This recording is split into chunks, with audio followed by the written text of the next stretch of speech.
In June 1942, the war is going very well for the Empire of Japan.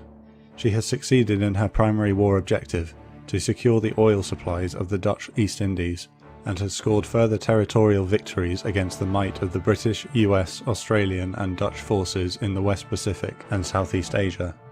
However, knowing that the industrial power of the United States would outdo them in the end, the Japanese decide that they must deal a decisive blow to the remains of the US Pacific Fleet, specifically the aircraft carriers. The threat to Midway, a US Navy submarine mounting station for operations in the Pacific, would hopefully draw the US Pacific Fleet out of Pearl Harbor to fight, ending in its defeat.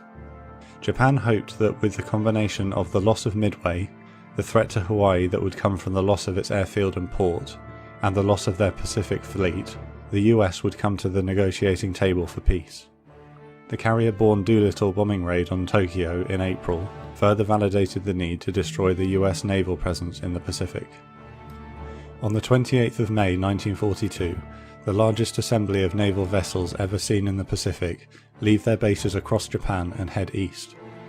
Their commander, Admiral Issaruko Yamamoto, is confident of victory. However, little does he know that the US Navy Combat Intelligence Office in Hawaii has cracked the Japanese communications code and are broadly aware of their plans. US Fleet Admiral Chester Nimitz has been alerted to the possible attack on Midway almost a month before the Japanese even set sail, and is assembling his defence. He deploys Task Forces 16 and 17, who under Admiral Halsey had executed the daring bombing raid on Tokyo a month before, to the northeast of Midway to lie in wait. Heavily damaged at the Battle of Coral Sea, the aircraft carrier USS Yorktown limps back to Pearl. She needs more than 2 weeks of repairs, which would put her out of action for the coming battle. But Nimitz is desperate for every carrier he can muster. 1,400 dockyard workers move into the ship en masse and labour around the clock. Miraculously, she is patched up to battle-ready condition and puts back to sea in just 72 hours. Yorktown sets sail with her escort fleet to meet with Task Forces 16 and 17. The US defence of Midway comprises 3 carriers carrying 233 aircraft, 8 cruisers, 15 destroyers, 16 submarines, and 127 land-based aircraft on Midway itself.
The bitch actually found them.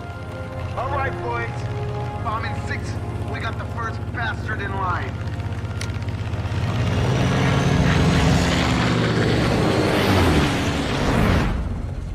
間もなく完了します。よし。前期発進して敵の部隊を殲滅する。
The bitch actually found them. All right, boys. Bomb in 6. We got the first bastard in line.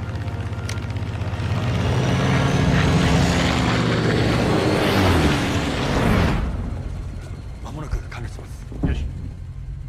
前期発進して敵の部隊を殲滅する。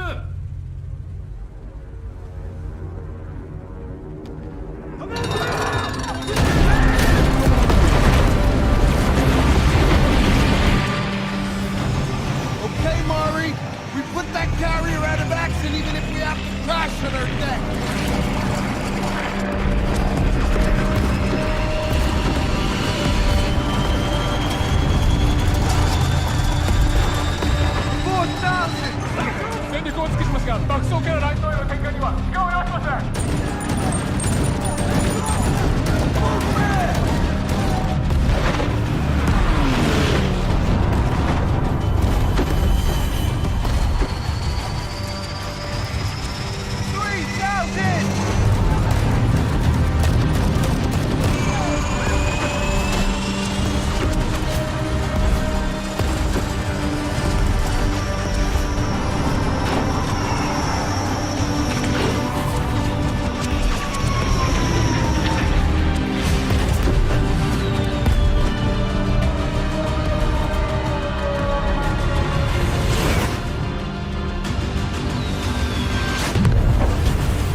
Battle is a clear victory for the Americans. In the 4 lost carriers, Japan has lost her most potent offensive force. Strategically, the desire to bring the US to the negotiating table has failed, and the industrial might of the United States will now be brought against Japan. The battle sees the loss of the offensive initiative for Japan, and she will not regain it.